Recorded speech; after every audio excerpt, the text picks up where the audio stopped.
შემეცნებით საგანმანათლებლო პროექტი რადიო კინო მზადდება სტუდია კოცის ბაზაზე.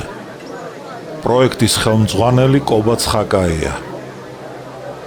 პროექტის რედაქტორი ნინო ჩხიკვიშვილი. თბილისი 2025 წელი.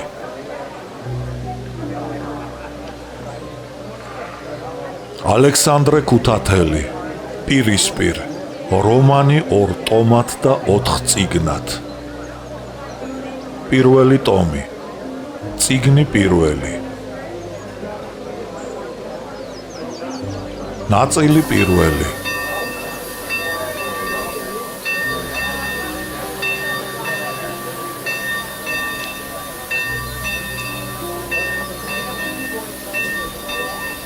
ბორჯომი თბილისი, უმჯობესია სწეროს სიცილზე, ვიდრე ცრემლებზე, რადგან სიცილი ადამიანს ჩვევია. რაბლე. კაპიტანი ალექსიძის ბატარეა ბრძოლის ველისაკენ მიდიოდა. მატარებელი საბარგო სადგურის ბაქანს მოადგა. ვაგონებს ბოგირები მიადგეს ჯარისკაცებმა და შიგ ზარბაზნები, საყუმბარო ყუთები, ფურგონები და ორთვალები შეაგორეს. მერმე ცხენები შეიყვანეს და სურსათ სანოვაგეთ შეიტანეს. ღამის 10 საათზე ბატარეა უკვე მზად იყო ბორჯომისაკენ გასამგზავრებლად. სადგურის ბაქანზე და მოედანზე ჯარისკაცები ჯგუფ-ჯგუფად იდგნენ და მღეროდნენ. ზოგი მაღაზიაში გარბოდა საჭმელ სასმელის საყიდლად. ეშელონის გამგზავრების წინ გენერალი ჩიჯავაძე მოვიდა. ჯარისკაცები დააწყვეს. ჩიჯავაძემ ჯარისკაცებს მოკლე სიტყვით მიმართა. იგი ცუდ ქართულს ლაპარაკობდა და შიგადაშიგ რუსულს ურევდა. თქვენი ბატარეაც ომში მიემგზავრება. ძიმე პირობებში გიხდებათ თქვენ ომი. გაუგონეთ თქვენს უფროსებს. თავგამოდებით ასრულებდეთ მათ ბრძანებას და ფხიზლად გეჭიროთ თვალყური. თქვენ ახალქალაქის ფრონტზე მიემგზავრებით. თურქები და თათრები ვერაგი ხალხია, ფხიზლად იყავით. გენერალს ქართული სიტყვები აღარ ყოფნიდა. რუსულს იშველიებდა. ჯარისკაცები საჭირო სიტყვებს აწვდიდნენ, რომელთაც იგი ძალზე ამახინჯებდა. მარჯვენა ფრთაზე სიცილი ატყდა. კაპიტანი თვალით ტუქსავდა მათ, მაგრამ როდესაც გენერალმა ისევ განაგრძო, მე ვიყავი კავკასიის ფრონტზე, თურქი ვერაგია, ღამე თუ ფხიზლად არ იქნებით და კარგი ყარაული არ დააყენეთ, მოულოდნელად მოგეპარება და გენერალმა ისეთი სიტყვა ჩაურთო, რომ ორაზროვანი წინადადება გამოვიდა და ახლა კაპიტანსაც სიცილი წასცდა. გიგა ხუციშვილმა კორნელის უთხრა: როგორ ამახინჯებს ქართულს? ხედავ რეებს ამბობს ეგ სახეძაღლი. გენერლის სიტყვის მერე ჯარისკაცები თბილანა ვაგონებში შევიდნენ. ოფიცრები კი რბილ ვაგონებში მოთავსდნენ. ოფიცრების გარდა რბილ ვაგონებში ისხდნენ აგრეთვე ზემდეგი, ფეიერვერკები და ჟურნალისტები.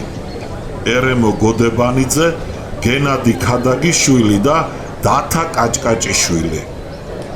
ამხანაგები ფეიერვერკერებს ლანძღავდნენ იმის გამო, რომ ისინი ოფიცერთა რბილ ვაგონში მოათავსეს.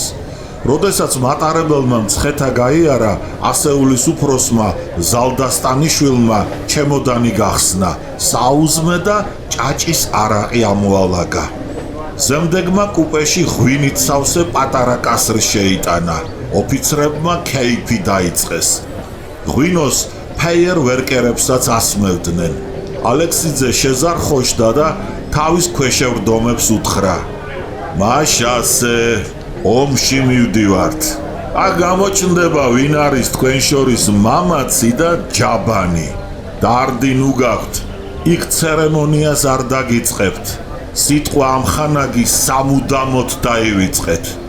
დისციპლინის დარღვევისათვის ტყავს გაგაძრობთ. კაპიტანს ღვინო ეკიდებოდა. იგი დასავლეთის ფრონტზე ჩადენილი გმირობით იკვეხნიდა და ბრძოლის ეპიზოდებს ყვებოდა. მაგრამ ის ეპიზოდები მას თვითონ ეჩვენა ისეთი ფანტასტიკური, რომ მათ თხრობას თავი გაანება და სუფრული შემოსძახა. ყველანი მიეშველნენ. კაპიტანს ომი და კეიფი უყვარდა. ჯარისკაცებს არასოდეს ასე მხიარული და აგზნებული არ ენახათ იგი. მატარებელი დილით ადრე ჩავიდა ბორჯომში. ოფიცრები ბორჯომ ბაღში ბატარეის ბინის საძებნელად წავიდნენ. კორნელის ჯერ კიდევ არ გამოეფხიზლებინა და თავის ტკიოდა, მაგრამ ბორჯომის ხეობის წარმტაცმა ბუნებამ გამოაკეთა. ხევში ჩაცვინულ ლოდებზე გრიალით მარბენალ მტკვრის იქით და აქეთ ფიჭვითა და ნაძვით დაბურული მთები იდგნენ. თუთუნის ბოლით გაჟღენთილი ვაგონის მერმე თის სუფთა და ჟანგბადით სავსე ჰაერმა კორნელის შვება მოჰგვარა. იგი მტკვართან მივიდა, პირი დაიბანა და გამოცოცხლდა. მალე ალექსიძე მაღალი ოქროსფერი და ლამაზი ფაშატით სადგურზე მოვიდა. იაური თბილისში დაეტოვებინა. ბრძანება გასცა და ჯარისკაცებმა ბატარეა ვაგონებიდან გადმოტვირთეს. ცხენები შეკაზმეს და ზარბაზნებსა, საყუმბარო ყუთებსა და ფურგონებში შეაბეს. ბატარეა ბორჯომის ბაღისაკენ გაემართა. წინ ცხენებით კაპიტანი ალექსიძე, პორუჩიკი ბერეჟიანი მიუძღოდნენ. მერმე დვალი, უმცროსი ოფიცრები და ზვერავი რაზმი მიდიოდა. ეს ბატარეის თავი იყო. ტანი 4 სამთო ზარბაზნისა და საყუმბარე ყუთებისაგან შედგებოდა, ბოლოს კი აღალისაგან. კორნელი ფეიერვერკერი იყო და მესამე ზარბაზანს ცხენით გვერდზე მიხვებოდა. პირველ, მეორე და მეოთხე ზარბაზანს კი სანდრო ხოტივარი, კოსტა გვარამაძე და გიგო გარსევანიშვილი. ზარბაზნებზე მომუშავენი ცხენმჯდომნი და მთლიანად მთელი ბატარეა კარგად გამოიყურებოდა. ხალხი ქუჩაში გამოფენილიყო. ბორჯომელთა სახეებზე კორნელიმ სიხარული და იმედი ამოიკითხა. ამან სამშობლოს წინაშე მოვალეობა აგრძნობინა.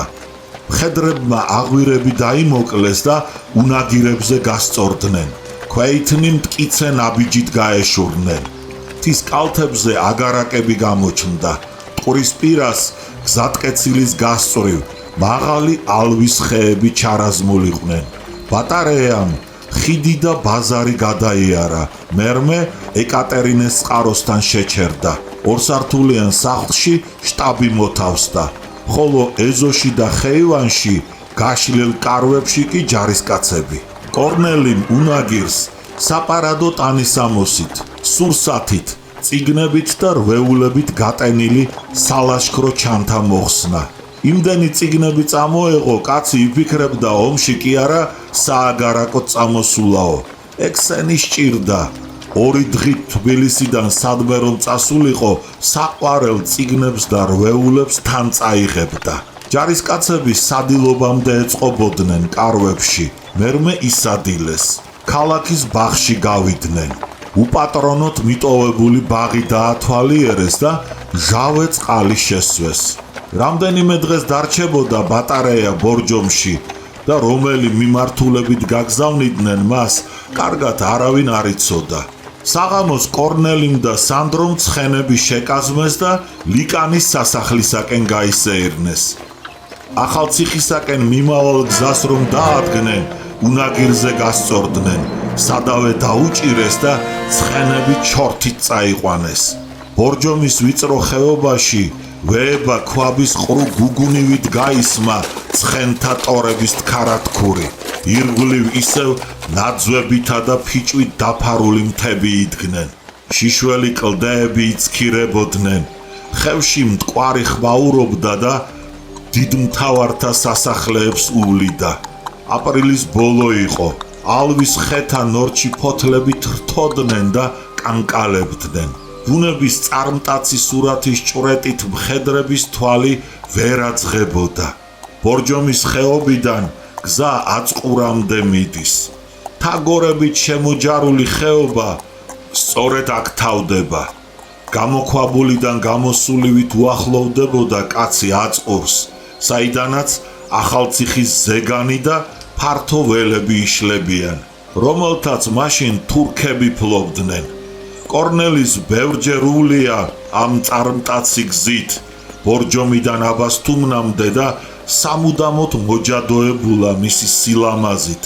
აღტაცებულ მხედარს გული ბრძოლის ველისაკენ მიუწევდა, რათა გაეთავისუფლებინა ახალი ციხე, საუკუნეთა განმავლობაში რომ დარაჯობდა ათაბაგების სამფლობელოს. ცხენები ჭენებით მიქროდნენ ახლა, თითქოს მხედრები უკუქცეულ მტერს დადევნებიანო. კორნელის უფროსი ძმა ახალციხე ახალქალაქის ფრონტის ბორჯომში გახსნილი ჰოსპიტალის ქირურგიული განყოფილების უფროსად დაენიშნათ. ძმები ხიდზე შეეყარნენ ერთმანეთს. ისინი შარაგზაზე გავიდნენ. ევგენი ფრონტზე კორნელის გამგზავრებაზე სწუხდა. მას ახლაც ბავშვი ეგონა იგი და მამობრივი მზრუნველობით ეხვეწებოდა, ჭკუით ყოფილიყო და თავს გაფრთხილებოდა. ძმები ლიკანის სასახლისაკენ მიდიოდნენ. უცბად ორსართულიანი სახლის ეზოდან ჯარისკაცების სიმღერა შემოესმათ. ქართული ლეგიონის ჯარისკაცები მღეროდნენ: ომში წასვლა მას უხარის, ვისაც კარგი ცხენი ჰყავსო. ჭიშკართან ძმებმა ლეგიონის უფროსი პოლკოვნიკი ოსიკო რევაზიშვილი, მისი თანაშემწე კაპიტანი ჯიბო მაყაშვილი და ბატარეის უფროსი კაპიტანი ალექსიძე დაინახეს. კორნელი შეკრთა. მთელი ჩვენი მხედრობა აქ შეკრებილაო, გაიფიქრა. ერთმანეთს მიესალმნენ. საქართველოზე და ქართულ ლაშქარზე გულგატეხილი ჯიბო ისევ ჯარში წასულიყო. მას ჯაჭვით ეჭირა ლამაზი, გრძელბეწვიანი ძაღლი ლავერაკი. ჯიბო, ეს თქვენი ლეგიონია? ჰკითხა ევგენიმ. ჩვენი გახლავთ, მიუგო ჯიბომ და ძმებს წვერ გაპარსული, გრძელ ულვაშიანი, პატარა და ჩიაკაცი, ლეგიონის უფროსი, პოლკოვნიკი რევაზიშვილი გააცნო. რევაზიშვილმა და ევგენიმ საუბარი გააბეს. ვანო და ნინო გემდურიან. მოულოდნელად უთხრა ჯიბომ კორნელის და ორჭოფული ღიმილით მიაცქერდა. ღიმილი ნიშნავდა შენი და ნინოს რომანი მეც ვიციო. კორნელი მორიდებით კითხა. რისთვის მემდურიან?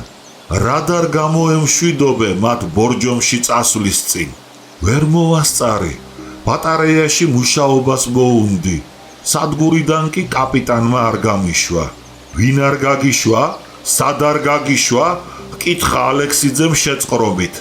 მერმე ევგენის მიუბრუნდა და უთხრა: შენ ძმას ტყუილის სოდნია. ევგენი და ალექსიძე კარგად იცნობდნენ ერთმანეთს, ერთად მსახურობდნენ დასავლეთის ფრონტზე. კორნელი დაიბნა. გამტყუნებულივით შეხედა კაპიტანს, მერმე თავი ჩაჰკიდა. ლავერაკს თავზე ხელი გადაუსვა და ჯიბოს კითხა: ეს ძაღლი თქვენია? ჩემია, მიუგო ჯიბომ. ახლა ყველაზე ლამაზ ლავერაკს მიაპყრო თვალი. ჯიბომ დაიწყო: ეგ დიდმთავრისეული ძაღლია, ლიკანის სასახლეში მაჩუქეს. მინდა ესტატეს გაუგზავნო. როგორ გაუხარდება? როდესაც ძაღლის შემოწმებას მორჩნენ, ალექსიძემ რევაზიშვილს მიჰმართა და აღბრთოვანება გამოსთქვა. მითხარით ღვთის გულისათვის. მართლა ომს ვაპირებთ თუ თამაშს? თბილისიდან ფრონტზე უყუმბაროდ გამომისტუმრეს. ყუმბარებს ბორჯომში მიიღებო. ბორჯომში მართლაც ყოფილა ცოტაოდენი მარაგი ყუმბარებისა, მაგრამ ფრონტის უფროსმა უარი მითხრა.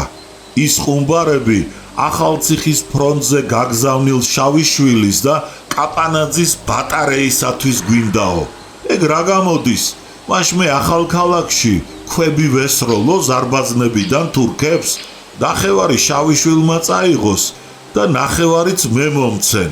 კაცი არ ვიყო ეს ყუმბარები ხელთ თუ არ ვიგდო. არა, კაპიტანო. უმალ მოუჭრა პოლკოვნიკმა რევაზიშვილმა. ყუმბარების ის მარაგი შავიშვილის და კაპანაძის ზრუნვის შედეგია. თქვენც უნდა იზრუნოთ თქვენი ბატარეისათვის. რევაზიშვილის ლეგიონი ხვალ დილით უნდა გასულიყო ბორჯომიდან ახალციხის ფრონტისაკენ. შავიშვილის ბატარეა ამ ლეგიონის შენაერთი იყო და ამიტომ იცავდა რევაზიშვილი იმ ბატარეის ყუმბარების მარაგს.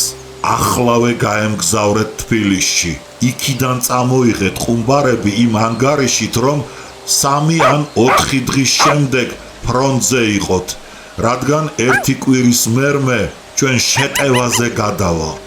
რასაც ახალციხე ახალქალაქის მაზრაში მაშინ ხელთ ვიგდებთ, ის შეგურჩება. თორემ ისე თურქეთთან მიღწეული შეთანხმება საქართველოსათვის მომაკვდინებელი იქნება. უთხრა რევაზიშვილმა. რევაზიშვილს კარგის თვალით უცქერდა მთავრობა. ხალხიც ნიჭიერ სარდლად და მწერლად თვლიდა. ამიტომ მასთან კამათი კაპიტანმა უხერხულად მიიჩნია და ფრონტზე უყუმბაროდ გამოსტუმრებულმა ბატარეის უფროსმა ისევ თბილისში ჩასვლა და იქ ყუმბარების შოვნა გადაწყვიტა. რა უყო ამ ძაღლს? სუხდა ჯიბო და ახლა ალექსიძე შეეხვეწა. სანდრო, თან წაიყვანე კორნელი, ამ ძაღლს ჩაუყვანს ესტატეს და თქვენთან ერთად გამობრუნდება უკანვე. წამოვიდეს, მიუგო ალექსიძემ. კორნელის აღდგომა გაუთენდა. ნინოს ვნახაო, გაიფიქრა. კორნელის სანდრო ხოტივარი და პეტრე ცხომელიძეც აედევნენ და ალექსიძემ მათაც დართონება 2 დღით თბილისში ჩასულიყვნენ. მატარებელი თბილისისაკენ მიდიოდა. ტაშის კარი გაიარა და ხაშურს მიუახლოვდა. მესამე კლასის ვაგონში ჯარისკაცები კორნელი, სანდრო და პეტრე ისხდნენ. მათი კაპიტანი კი რბილ ვაგონში. კორნელის ფერხთით სკამის ფეხზე ჯაჭვით მიბმული თეთრი ლავერაკი იწვა. კორნელის თბილისში ჩასვლა უხაროდა. ამ ღამეს და ხვალ მთელ დღეს ნინოსთან გაატარებდა და ზეგ დილით კი კაპიტანთან, სანდროსთან და პეტრესთან ერთად გაბრუნდებოდა ბორჯომში. ეს თავდასხმაა, ფიქრობდა კორნელი. გზავრებს თავაზიანად ეპყრობოდა, საუბრობდა და იცინოდა. მატარებელი მცხეთას მიუახლოვდა. კორნელი ვაგონში ვეღარ ისვენებდა, ვაგონის კართან გაჩერდა და ასე ფიქრობდა, რა ბედნიერი წუთებია. ომში წასვლის წინ გამოვემშვიდობები ნინოს და ყველაფერს გაუმჟღავნებ. თუ ჩვენი შეხვედრა ბედნიერი იქნება, გმირის სახელის მოსახვეჭად უკანვე გავბრუნდები და თუ უბედო, 1 ასკერის ტყვიას მაინც გავაცივებ. ასეთი განცდით უახლოვდებოდა კორნელი თბილისს, მაგრამ როდესაც თბილისში ჩავიდა, სადგურსა და ქუჩებში გაიარა, მისი აღტაცება უმალვე გაქრა. ჯარში და ბორჯომში ნაგრძნობი პატრიოტული გრძნობა და სამშობლოს წინაშე პასუხისმგებლობა სალახანა ხალხის დანახვამ შეუბღალა. ისმოდა წარსულ წელთა მემკვიდრეობით გადმოცემული სალაყბო და სალაზღანდარო სიმღერები. ჰოპ დაო, ჩიკი ჩიკი, პრაპორშჩიკო. თურქების შემოტევის მერმე საქართველოსადმი მტრულად განწყობილი ჩვენებური მოქალაქენი და ნაძირალებიც ქუჩურ სიმღერებს ამბობდნენ. თურქებმა შემოგვიტიეს, კარაკალისი აიღეს, თქვენ თბილისსაც დაამხობენ, ქართველებო გაიგეთ. ასე დასცინოდნენ ქართველებს და მათი დამარცხება უხაროდათ. ამუცხო ხალხს არც ჩვენი უნიადაგო მამულიშვილნი და სამშობლოს მომავალზე ხელჩაქნეულნი ჩამორჩებოდნენ.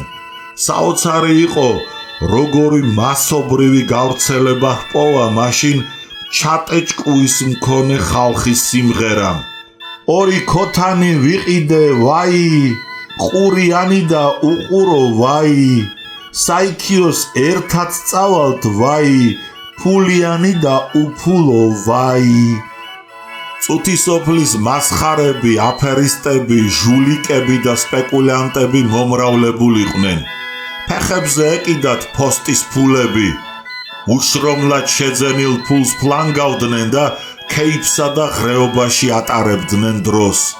უსაქმო მოკეიფე და ყაჩაღობის გზაზე შემდგარ ჭაბუკებს წევარივით ვიწრო წელზე ქართული მოსავადებული ქამარ-ხანჯალი შემოერტყათ. ლეკურის ცეკვით გალესილ და თხასავით ჩქარ ფეხებს აზიაცკები და მასთან შეუხამებელი გალიფე უმშვენებდათ. თავი ცარიელი ჰქონდათ, ხოლო ფრენჩის გულჯიბე ფულით გატენილი. ბუხრის ქუდს ისწორებდნენ, შარზე იყვნენ. იდგა ყიალი, ჩხუბი, იარაღის ტრიალი, თითქოს შინ დარჩენილი სუფრის ბიჭები, ხოლო ომში მხდალნი და ჯაბანნი მართლაც ძელი მხანები ყოფილიყვნენ. ასეთი ბიჭები ეწერებოდნენ სახელდახელოდ შემდგარ უამრავ არსებულ და არარსებულ რაზმში და თავის უფლებას და იარაღს ბოროტად იყენებდნენ. ასეთი ბიჭები იკავებდნენ საპასუხისმგებლო ადგილებს, იღებდნენ ქრთამებს, იძლეოდნენ ნებართვას საწყობებიდან მოკაზმულობისა და საკვების მისაღებად, ვაგონებით სარგებლობისათვის და ყალბი რაზმის შედგენისათვის. სახელმწიფო მოშლილ აპარატს წარმოადგენდა. აი ასეთი მომზადებით და საზოგადოებრივი აზრის ასეთი მობილიზებით დაუხვდა მაშინდელი თბილისი და მთელი ამიერკავკასია თურქეთის შემოტევას.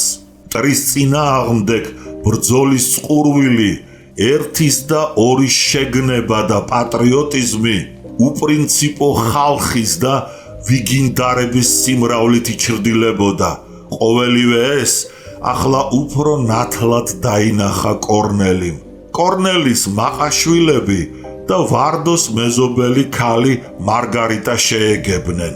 ჯიბოს მიერ ნაჩუქარი ლავერაკი, ლედა, ძალიან მოეწონა ნინოს. თავზე ხელი გადაუსვა და მოეფერა. როია ლავერაკს აეტმასნა და უმალვე დარწმუნდა ღირსეული ძურომ იყო. ტუჩი მიადო, თითქოს რაღაც წაშჩურჩულაო. დაიწყება ეხლა ამ ტიალი ძაღლების ალიაქოთი, თითქო როი არ კმაროდა. რა შეინახავს ამ ჟამიანობის დროს ორ ძაღლს? განაცხადა ვარდომ. ლედა იატაკზე იწვა და ვარდოს მისჩერებოდა. შენ ამაოდ ბრაზობ, დედა. შეხედეთ როგორი ჭკვიანი, ერთგული და მორჩილი თვალები აქვს, უთხრა ნინომ. ეს ძაღლი ძალიან ჭკვიანია. დაეთანხმა კორნელი და უთხრა. დაიხურეთ ეს ჩემი ქუდი. რათა? მაშინვე მოგხდით ლედა. ნინომ კორნელის ქუდი დაიხურა. კორნელი მაგიდის ფეხზე ჯაჭვით მიბმული ძაღლი აუშვა და უბრძანა. მოხადე ქუდი, ეცი. ლედა მისკუპა, ნინო შეახტა, ქუდს პირი წაავლო და კორნელის მისცა. ეს ნომერი ძალიან მოეწონათ ქალებს. ატყდა სიცილი და კისკისი. ნინო ყველას ხურავდა ქუდს და ლედას მიუტევდა. ახლა მარგარიტა აიჩემა. ნუ გეშინიათ დავაბი. უთხრა კორნელიმ გერმანელ ქალს და მაშინვე გაწყვეტილი ჯაჭვი იატაკზე დავარდა. გაიჭერით? ჰკითხა მარგარიტამ. ჟანგიანია, დაიძახა გამდელმა და ჯაჭვი ხელიდან გააგდო. სისხლი არ მოგეწამლოს, ჭრილობა გამოიწოვე შვილო. დაიცა დიოც მოვიტან, დაიძახა ვარდომ და ოთახში შევიდა. იოც გამოწოვას ჯობია, გამოიწოვე შვილო, არ ეშვებოდა გამდელი კორნელის. მეზიზღება, იოც წავიცხებ. აი ჯარისკაცი, ომში კი მიდის, დასცინა მარგარიტამ. კორნელი ღუმელთან მივიდა და ჯაჭვის რგოლით ღრმად გაჭრილი თითიდან უხვად გადმოდენილი სისხლი დაბერტყა. მაგრამ სისხლი ისევ სწრაფად წამოვიდა ჭრილობიდან. ვარდომ იოც ვერ მიაგნო, დაიგვიანა. მოულოდნელად კორნელის საჩვენებელ თითს მარგარიტამ ხელი წაავლო. ტუჩებით დაეწაფა და სისხლი ამოსწოვა. თითქოს შანთით შეეხოო და გველის ნაკბენი ამოუდაღაო. მარგარიტამ თავი ასწია. რგოლისებურ მის ვეება საყურეში მარგალიტი კიაფობდა. მოღიმარი, ცისფერი თვალები აღგზნებულსავით უბწყინავდნენ. სუქამ ტუჩებზე სისხლი ეცხო. კორნელი გაოცებით მისჩერებოდა. ფუი, სისხლი გაცხიათ, პირი გამოირეცხეთ. ზიზღით შეზახა ნინო მარგარიტას. კოხტა ფეხებზე მდგარი ტანადი ქალი პირის აბანოსაკენ წავიდა. სუქამ და განიერ ბეჭებს ფერადი მოსასხამი უმშვენებდა. ოქროსფერი ხუჭუჭათმის კულულები შეწითლებულ ღაწვებზე დასცვენოდნენ. იყო რაღაც გამომწვევი და თეატრალური ამ ქალში. საქართველოში მცხოვრები გერმანელი შვილი მარგარიტა ლეტც, ღვთისმიერი, მეცადინი, ნასწავლი და თავის საქმეში შეყვარებული მასწავლებლის სტეფანე შემანსკის ცოლი იყო. მარგარიტამ კოჭლი ქართული იცოდა, სუფრი შნო და ლაზათი ესმოდა. რომელ საზოგადოებაში შევიდოდა, მაშინვე თავისი ეშხით, სილამაზით და კისკისით მოხიბლავდა. მამაკაცთა მოჯადოებისა და მოხიბვლის ნიჭიც უხვად ჰქონდა. ახლაც ფრონტიდან ჩამოსულ ჯარისკაცს კორნელი მხეიძესი არ შიყებოდა. ჯიბოს ამბავს ეკითხებოდა და სულსა და გულში უძვრებოდა. მაგრამ კორნელის ახლა მისი დარდი არ ჰქონდა. ნინოსადმი სიყვარულმა მოაფრინა თბილისში და მარგარიტას ჯადოსნურ ბადეში არ ეხვეოდა. ვარდომ იოდი წაუცხო კორნელის თითზე და ბინტით შეუხვია. ჯარისკაცმა მადლობა გადაუხადა ვარდოს. მარგარიტას კი ღიმილით უთხრა: ეგ რა ამბავი დაათიეთ ამ ჩემი გაკაწრული თითის გამო. ეგ სულ ლედას ბრალია.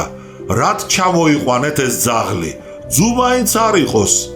მარგარიტას გასაგონად შენიშნა ვარდომ. მერე რა ლედას ბრალია, ძუ და ლამაზი რომ არის. ჰკითხა მარგარიტამ და ვარდოს გესლიანი შენიშვნა ახლოსაც არ გაიკარა. ვარდოს არ მოსწონდა მაზლის, ჯიბოსა და მარგარიტას შორის გაბმული რომანი. ვახშამზე კორნელიმ დაწვრილებით უამბო მაყაშვილებს ბატარეის ბორჯომში გამგზავრებისა და იქ ცხოვრების ამბავი. ვარდოს წუხდა. ესტატე კარგა ხანია, რაც ბათუმის ფრონტისაკენ გაემგზავრა და მისგან ჯერაც არავითარი ცნობა არ მაქვსო. იმ ღამით კორნელის და ნინოს შეხვედრა ვერ მოხერხდა. მეორე დღეს კორნელი, სანდრო და პეტრე დილიდანვე შველოდნენ კაპიტანს თოფხანიდან ყუმბარების გადმოზიდვაში. კორნელიმ ბრიგადაში ისადილა. დაღლილ დაქანცულმა აბანოში ტანი დაიბანა და მხოლოდ საღამოს დაბრუნდა შინ.